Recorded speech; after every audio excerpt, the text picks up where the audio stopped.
La OPA que acaba de llançar el BBVA sobre el Banc de Sabadell ha tornat a posar d'actualitat el tema de les fusions bancàries. Feia ja bastants anys que no es parlava d'esta qüestió. Jo estic cansat i porto moltíssims anys parlant de les greus conseqüències que pot tindre o que poden tindre les fusions bancàries, les fusions entre grans bancs per al conjunt de la societat i especialment per als consumidors. M'he cansat i recansat d'assenyalar-ho. I durant moltíssim temps s'han estat fent fusions entre bancs que han tingut repercussions molt negatives tant sobre l'ocupació com sobre l'oferta bancària i les conseqüències en quant als abusos cap als clients i els consumidors bancaris, i així ningú deia absolutament res. Cap polític estava en contra de les fusions bancàries, tots acceptaven que eren operacions positives per a l'economia, que eren bones, que els bancs espanyols creixeren, se feren cada vegada més grans, que tinguérem una grandària similar o major a la de la banca europea. I ara, de colp i repent, amb l'OPA hostil que acaba de llançar el BBVA sobre el Banc Sabadell, pareix que les fusions bancàries són els grans mals. És curiós, resulta curiós de com ha hagut un canvi important d'opinió per part dels polítics i dels partits polítics. Mai és tard, no?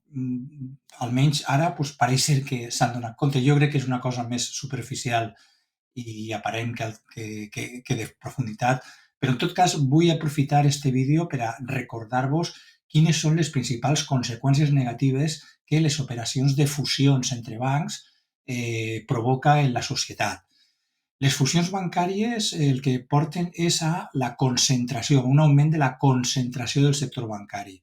És a dir, una reducció en el número de bancs, la qual cosa suposa una disminució de la competència. I això sempre és negatiu. Però quins són els principals efectes negatius que provoquen les fusions bancàries? Bàsicament són tres. En primer lloc, el que fan és incrementar el risc sistèmic. Què significa això? Significa que en la mesura en què els bancs se fan més grans com a conseqüència de les fusions, quan es produeix una crisi bancària, quan hi ha un banc que entra en crisi i és tan gran que no podem deixar que caiga, bancs massa grans per a deixar caure'ls, al final el que fem és que injectem diners públics, dediquem diners públics, fins i tot demanem rescats bancaris, com va passar en l'any 2009 com a conseqüència de la crisi financera, que va afectar a tot el món, però especialment a l'estat espanyol a través de la situació de les caixes d'estalvis, etc. I acabem incrementant el deute públic de l'Estat perquè ens vegem en l'obligació de finançar les pèrdues, socialitzar les pèrdues que generen aquests bancs. Això és el que s'anomena el risc sistèmic. Bé, i això, lògicament, desestabilitza el sector bancari. I això és una de les conseqüències de les fusions. Segona conseqüència, un efecte clarament de tipus social, i és que quan dos bancs se fusionen, sobretot quan aquests dos bancs estan operant en els mateixos territoris o en el mateix territori, el que passa és que es produeixen duplicitats d'oficines bancàries. I aquestes duplicitats d'oficines bancàries porten a la necessitat d'una reestructuració de la plantilla dels bancs. És a dir, aquest eufemisme significa que es produeixen acomiadament de treballadors. Ho vegem també en la crisi financera del 2009. Sempre que n'hi ha una fusió bancària, tanquen oficines i el tancament d'oficines implica una reestructuració de plantilla que porta a la destrucció de llocs de treball. Bé sigui a través de jubilacions anticipades o bé sigui directament a través de l'acomiadament de treballadors.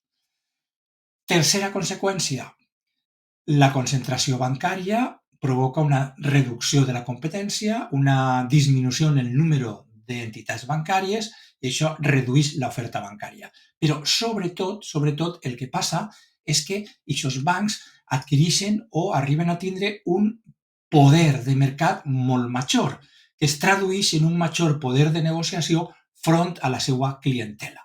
I això significa exclusió financera.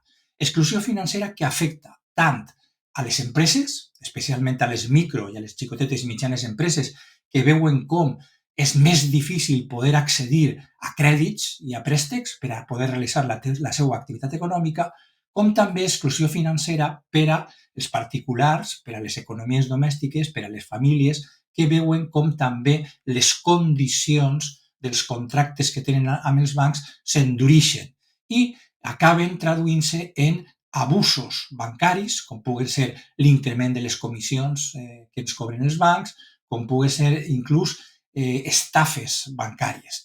I això és conseqüència d'aquest increment del poder en el mercat que adquireixen aquests bancs que són cada vegada més grans.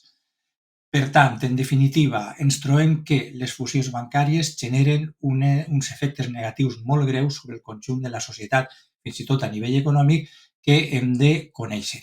I la veritat és que encara que durant molts anys els polítics han estat negant aquests efectes, ara pareix ser que, amb aquesta opa hostil, resulta que sí que aquests efectes perniciosos existeixen. Bé, doncs benvinguts siga que els polítics s'hagin sumat al carro de les crítiques cap a les fusions bancàries. Esperem que això no siga només referent a esta OPA del BBVA sobre el Banc de Sabadell, sinó que siga per al conjunt de les fusions que es puguen produir en el sector bancari d'ara endavant.